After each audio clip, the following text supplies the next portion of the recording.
100 ஆண்டுகள் இருப்பீங்கன்னு சொல்லிட்டு அவர் வாயால் மாறல முன்னாலேயும் பின்னாலேயும் ஈட்டியால் குத்திட்டு தூக்கம் வரமாட்டேங்குது. தூக்கம் மாத்திரை போட்டால் கூட தூக்கம் வரமாட்டேங்குது. தந்தை சொல் மிக்க மந்திரம் இல்லை.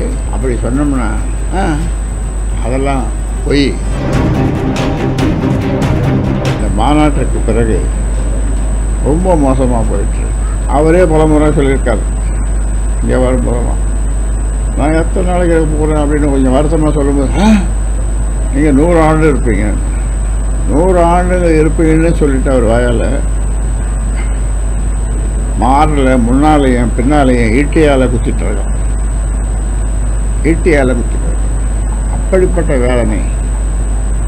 தூக்கம் வரமாட்டேங்குது. தூக்கம் மாத்திரை போட்டால் கூட தூக்கம் வரமாட்டேங்குது. ஏன்னா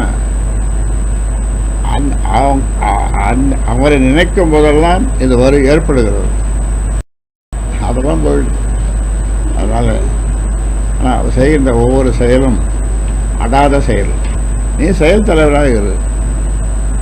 என்ன சொல்லணும்? எல்லா நிருபர்களையும் கூட்டி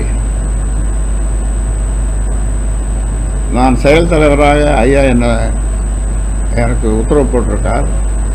செயல் தலைவராக இருந்தாலும் இல்லை, அதுவும் இல்லைனாலும் நான் ஒரு தொண்டனாக, சராசரி தொண்டனாக நான் இருந்து ஐயா எடுக்கின்ற கட்டளையை நான் செய்வேன் என்று சொன்னால் எப்படி இருக்கும்? என் மனசு எப்படி இருக்கும் இல்லையா?